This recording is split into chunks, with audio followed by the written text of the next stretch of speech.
A poor African girl entered the wrong room and laid in the bed of a powerful Arab executive. He was mesmerized by her beauty. She had nothing, no money, no shelter, and nowhere to go. A poor African girl, lost in a luxury hotel she had no business being in, wandered the halls desperately seeking warmth and safety. In a moment of exhaustion and confusion, she opened the wrong door and quietly slipped inside, unaware that the suite belonged to one of the most powerful Arab executives in the country. She didn't steal. She didn't ask for anything. She simply laid down on the bed, just to rest. But when he returned and saw her sleeping peacefully in his bed, something inside him shifted. He had seen beauty before, but never like this. Innocent, real, untouched by greed or glamour. What happened next? No one could have expected. Before we begin, make sure to subscribe to the channel, like this video, and turn on notifications. This helps us bring more inspiring and emotional stories like this straight to you. The rain poured relentlessly over Casablanca that night.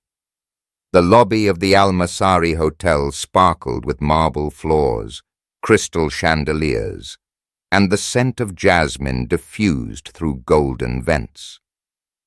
It was a place for kings, sheikhs, and billionaires, not for someone like her. Her name was Amara. She had arrived in the city 2 days earlier from a small village in Côte d'Ivoire, chasing a promise that vanished the moment she stepped off the bus. The job was gone. The contact who was supposed to meet her never showed. Her last few coins had gone to a piece of dry bread and a bottle of water. She hadn't eaten since. As the doorman turned his back for a moment, Amara slipped in. Her clothes were soaked, clinging to her skin, and her bare feet made soft, wet sounds on the marble. She kept her eyes low. No one looked at her. They never did. She had no plan, no destination. Just one hope, to find warmth, even if only for a night. On the 12th floor, the corridors stretched in silent opulence. Every door looked the same. She walked slowly, touching the polished walls, her limbs trembling from exhaustion. One door stood slightly open. Room 1203. Her heart raced. She looked around. No one. She pushed the door gently. No sound. Inside, the lights were dim. The air smelled of oud wood and fresh linen. The room was massive. Too much space for one man. A large bed stood in the center, the covers turned down. She stepped in like a shadow and closed the door behind her. Amara didn't dare touch anything except the edge of the bed. She hesitated. Then, slowly, she climbed in, curled her knees to her chest, and pulled the blanket over her thin frame. And for the first time in days, she let her body rest. Downstairs, Karim al-Rashid exited his black Maserati, handing the keys to the valet without a word. He was 39, tall, with sharp eyes that saw through people long before they spoke. He owned real estate empires in Dubai, Doha, and London. But tonight, he needed silence. Board meetings, phone calls, Deals. Everyone always wanted something from him. He stepped into the elevator, loosened his collar, and leaned back against the mirrored wall. For once, he longed for solitude. When he entered room 1203, he dropped his briefcase and loosened his tie, moving straight toward the bedroom. And then he stopped. There, in the middle of his bed, lay a woman. She wasn't dressed for seduction. She wasn't someone his assistant had arranged. She was curled up tightly, her face soft, vulnerable, almost childlike. His first instinct was to shout, call security. But he didn't. Instead, he stepped closer. She was shivering in her sleep, her skin, a deep and flawless shade of mahogany, glowed softly in the dim light. Her long, soaked braids were spread across his pillow. Her face was peaceful, too peaceful for someone who had clearly suffered. He reached out, gently pulling the blanket higher over her shoulder. Still, she didn't wake. Karim stepped back slowly, sitting on the edge of a leather chair. He watched her breathe, watched the way her chest rose and fell. There was something about her, something unspoken. She wasn't here to steal. She hadn't touched anything. She had simply collapsed. He glanced at the clock. 2:11 a.m. He loosened his cuffs, leaned back in the chair, and exhaled. He couldn't explain why, but he couldn't ask her to leave. And so, for the first time in years, Karim al-Rashid fell asleep in his own suite, in a chair, watching a stranger sleep in his bed.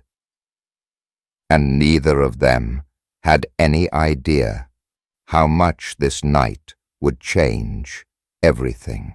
Amara stirred slowly, the scent of unfamiliar sheets and luxury clinging to her skin. For a moment, she thought she was dreaming, maybe still asleep on the bus, still halfway between her broken past and an uncertain future. Then her eyes opened, and nothing made sense. The bed beneath her wasn't the torn mattress from the village shelter. It was soft, clean, warm. The sheets were white. The pillows smelled like sandalwood. She sat up slowly. A chandelier above her glimmered in the soft morning light. Her eyes widened at the size of the suite. Marble floors, floor-to-ceiling windows with city views, a private balcony, velvet armchairs, golden lamps, and a man, sitting in a chair across the room, watching her. She froze. Her heart slammed against her ribs. Her fingers gripped the blanket, pulling it over her shoulders even though she was fully dressed. The man didn't move. He sat calmly, legs crossed, one hand resting on the armrest, the other holding a phone he hadn't touched in hours. "Good morning," he said softly. His voice was deep, measured, Arabic accent, but polished like someone who spoke 5 languages fluently. His eyes were dark, serious, but not cruel. Amara opened her mouth, but no words came out. "I didn't call security," he added, as if reading her mind. She blinked, confused. Why not? Karim leaned forward slightly. Because you were sleeping, and you looked like you needed it more than I needed this bed. She stared at him. I'm sorry, she whispered. I didn't mean to. I didn't know. It's okay, he said, raising one hand. Tell me your name. She hesitated. Amara. He nodded once. Mine is Karim. Silence. Amara looked down at the sheets. Her fingers trembled. I'll go, she said quickly. I'll leave right now. I wasn't trying to steal, I swear. I didn't touch anything. I know, Karim said. Amara stood from the bed slowly, wobbling a little from how weak she still felt. Karim stood too, instinctively stepping closer, then stopping himself. He could see it in her eyes. Fear, embarrassment, hunger. Have you eaten? He asked. She shook her head. He reached for the phone on the wall. I'll order breakfast. No, she blurted out, panicking. Please. I don't want trouble. I shouldn't be here. I don't belong here. You do now, he said. She looked at him, stunned. Why are you being kind to me? He didn't answer right away, because even he didn't know. He was Karim al-Rashid. He had sent men out of meetings for speaking out of turn. He had fired someone for bringing the wrong brand of coffee. Yet something about this girl, this fragile force of survival, had shattered his instinct to control. You were cold, alone. You walked into the wrong room, but maybe not the wrong place. Tears burned the corners of Amara's eyes. She looked away quickly. He walked toward the table by the window, picked up the hotel phone. Room service, breakfast for 2, no tray charge. Yes, now. He looked back at her. You're not going anywhere yet. Sit down. Her legs gave in before she could argue. She sat. When the food came, fresh fruit, warm bread, honey, and hot tea, Amara hesitated before touching it. But Karim had already begun eating, calmly, like this was just another morning in his life. Maybe it was. But for her, it was the first morning that felt safe in a very long time. She finally took a bite, and when she did, her hands trembled. Karim watched her carefully. He didn't ask questions. Not yet.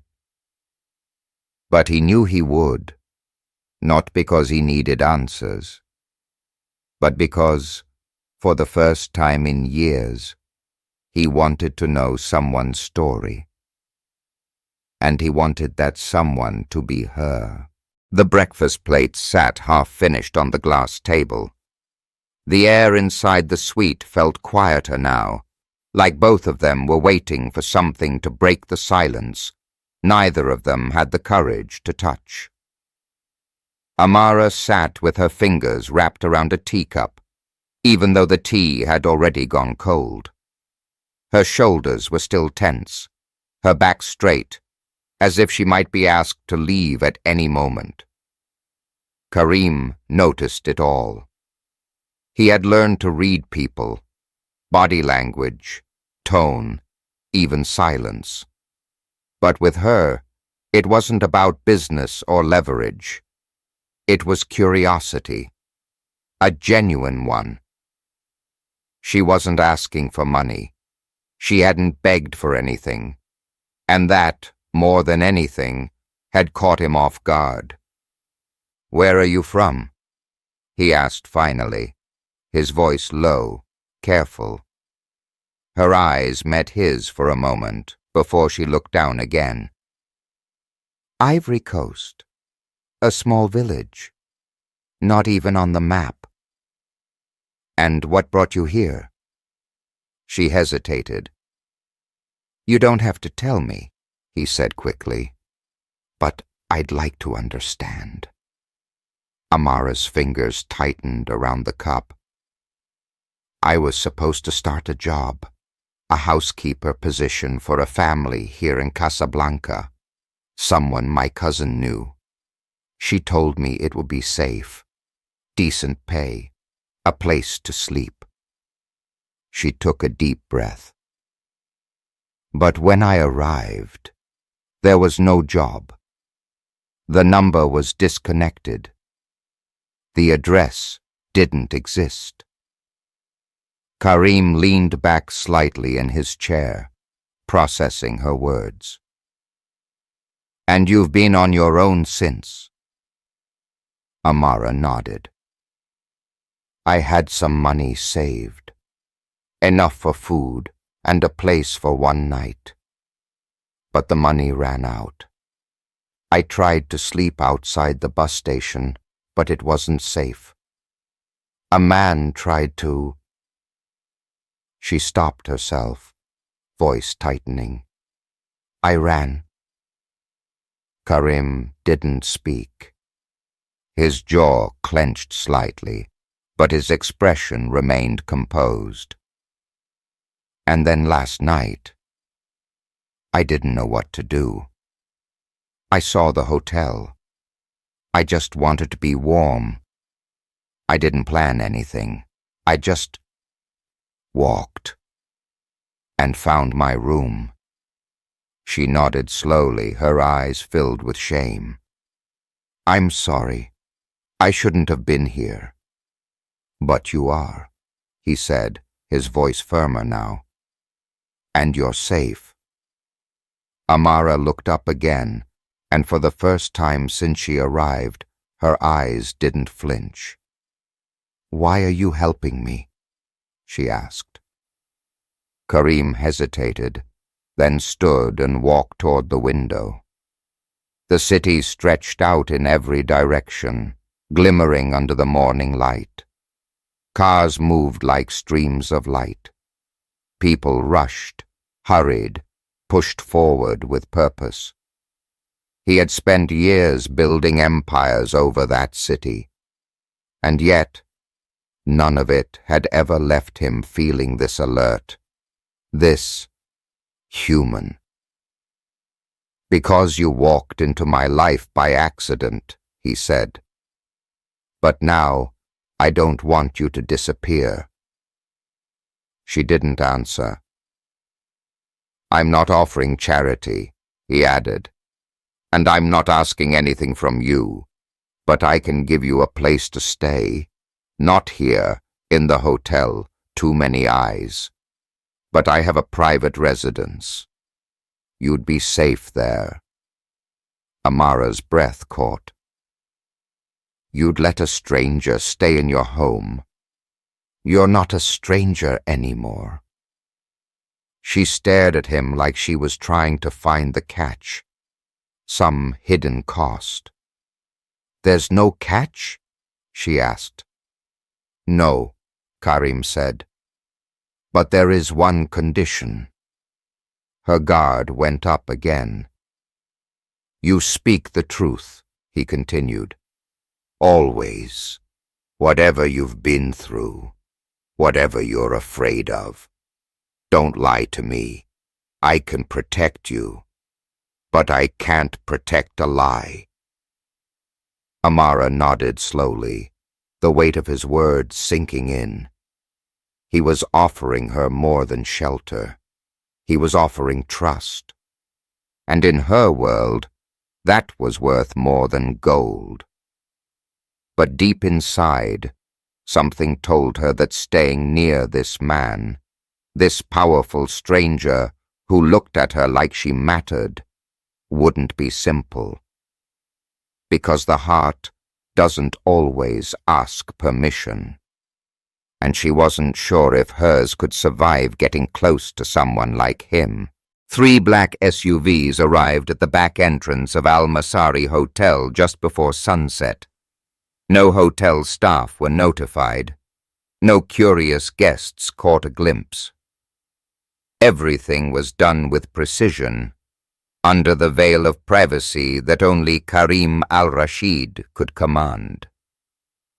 Amara sat quietly in the middle seat of the second car, flanked by dark leather and silence. She didn't ask where they were going. She didn't have to. Wherever it was far from the hunger and cold she had come from. Karim rode ahead of her in the lead vehicle. His phone buzzed constantly, but for once he ignored it. 25 minutes later, the gates opened. The estate was surrounded by towering palm trees and high walls covered in ivy.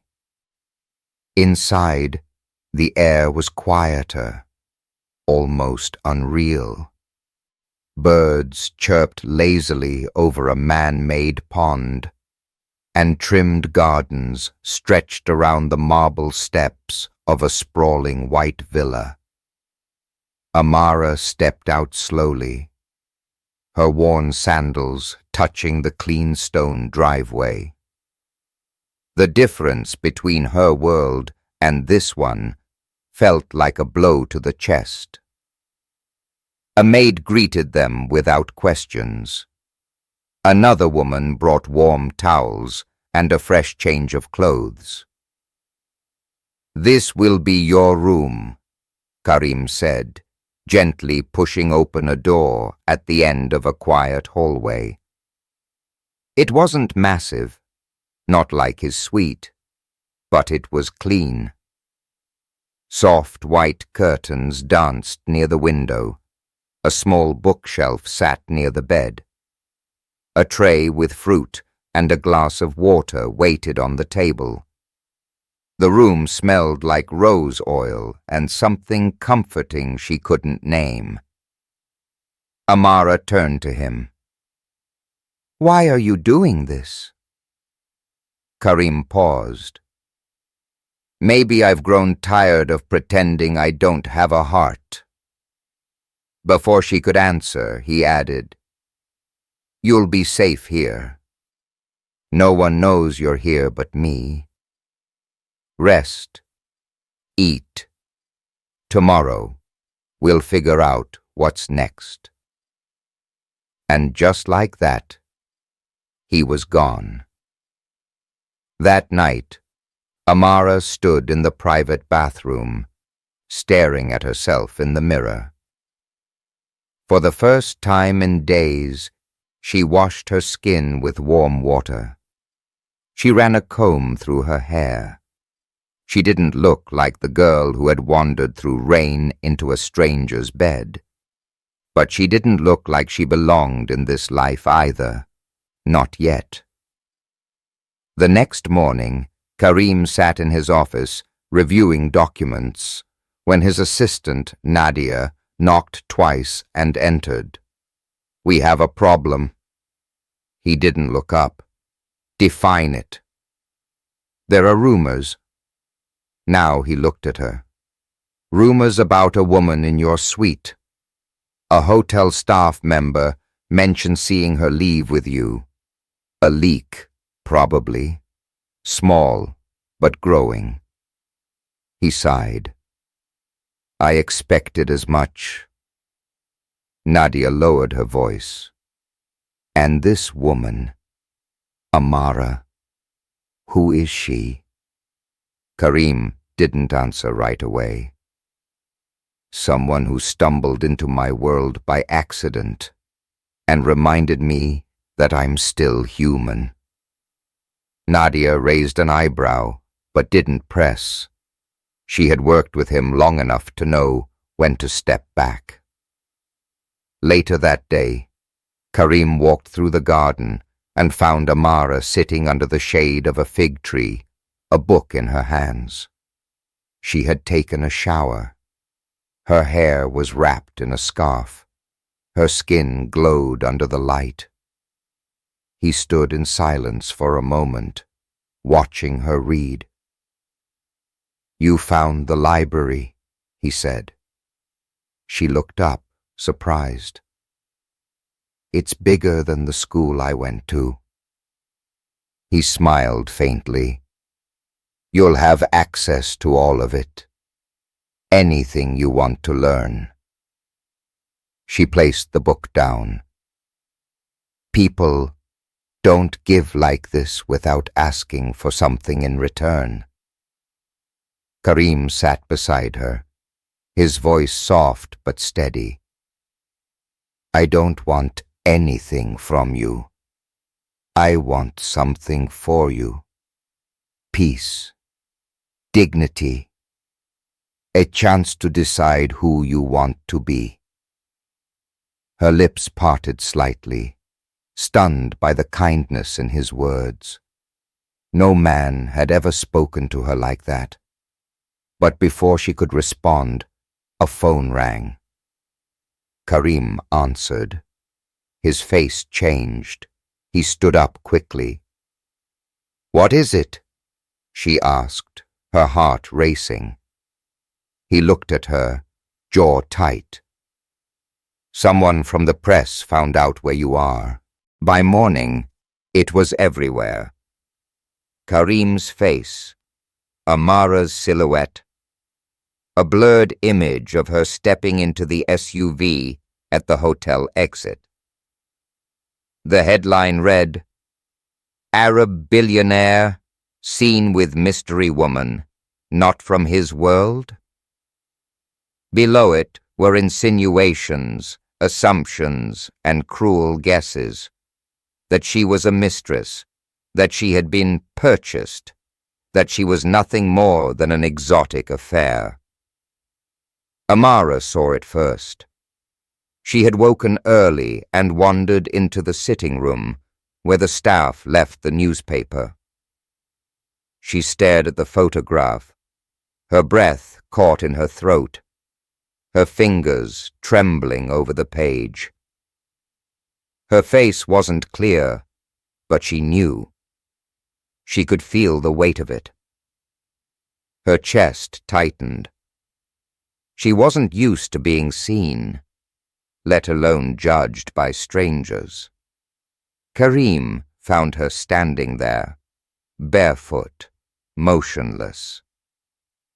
"I'm sorry," he said before she could speak. "They weren't supposed to know." She turned to him slowly. "Why are they saying those things?" "Because they don't know who you are," he replied. "And the truth doesn't sell like gossip does." "I didn't ask for this," she said, her voice small but sharp. "I know," he said gently, "but it found you anyway." Amara sat down, the newspaper still in her hand. "They think I'm nothing." Karim crouched in front of her, his voice low. "Let them think what they want. You don't answer to them. You answer to what you see when you look in the mirror." She didn't respond, but something in her eyes changed. She wasn't crying. She didn't flinch. She just nodded barely. Still, the damage had been done. His board members called. His investors panicked. His mother sent a message from Dubai, short and cold. Do not embarrass the family. Karim had spent his life carefully controlling his reputation. Every public move was calculated. Every partnership polished. He had worked too hard to build his name. And now one moment, one girl, was threatening to shatter the image he'd built brick by brick. He had two options: hide her or defend her. He chose the one no one expected. At 3 p.m., he stood in front of a press wall at his downtown office building. Cameras flashed. Microphones pointed toward him like weapons. Karim adjusted his cufflinks, straightened his collar, and stepped up to the podium. I will address the rumors only once, he said. The crowd quieted. The woman photographed with me is not an employee. She is not a scandal. She is not a secret. He paused. She is someone who entered my life by accident. Yes, but what she's done since then has shown me more strength, more dignity, and more grace than I've seen in boardrooms or banks. Murmurs swept through the press. I will not answer questions about her background, because that's her story to tell. But I will say this: if your only reason to question her worth is the color of her skin or the clothes she wore that night, then the problem is not hers. It's yours. His voice was calm, steady, but it struck like thunder. He stepped away from the podium without another word. Later that night, Amara watched the footage in the safety of his estate, eyes wide with disbelief. You didn't have to do that, she whispered. I did, Karim said, standing in the doorway, because silence would have meant I agreed with them. She turned to him, her voice barely holding. But now they'll come after you. Your business. Your name. He stepped closer. My name means nothing. If I have to step over people like you to protect it. Amara looked at him for a long time. She didn't speak, but for the first time, she didn't feel like a mistake in his world. She felt like a reason. Still, deep down, she knew this wasn't over. And Karim knew it too, because in his world, love had a cost. And this was only the beginning of the bill. Karim stared at the message for a long time. His uncle's voice echoed in his head. Send her away or lose everything. He didn't respond. Instead, he walked out into the garden, where Amara sat reading beneath the fig tree. She looked up when she saw his face. She already knew. They're forcing you to choose, she said. He nodded.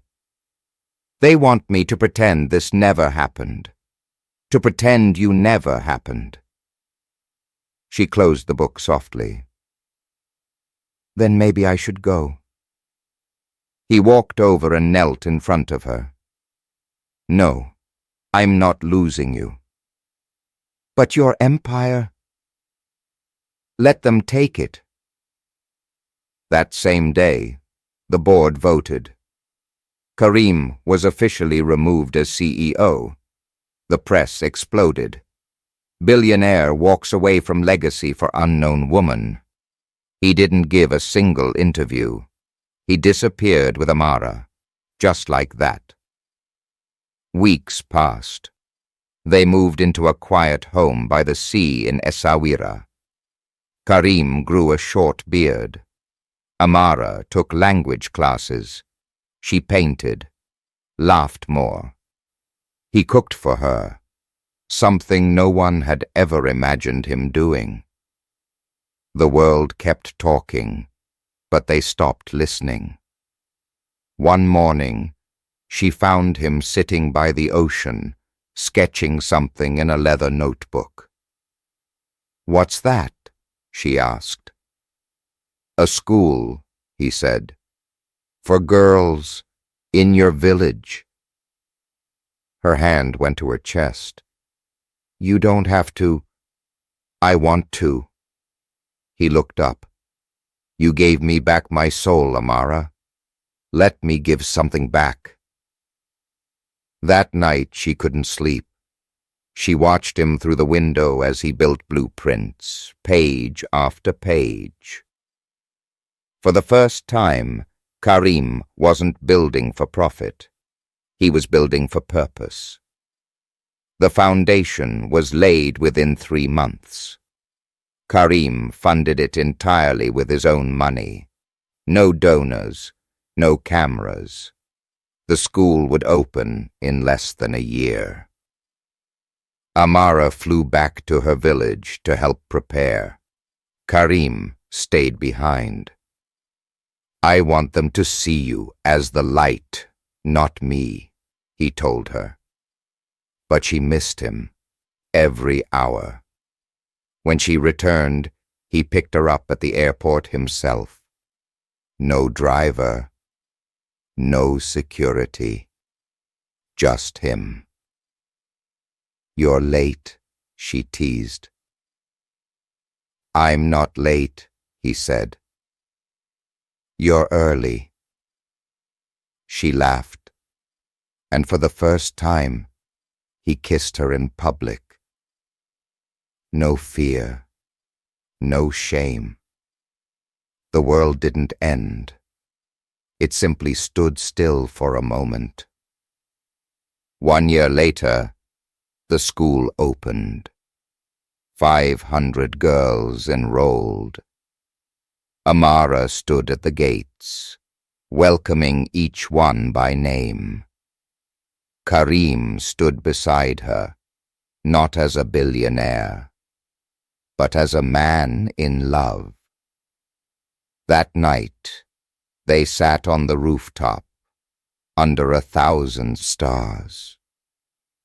"You lost everything for me," she whispered. He looked at her, eyes soft. "No, Amara. I found everything because of you." She leaned into him, her head on his shoulder.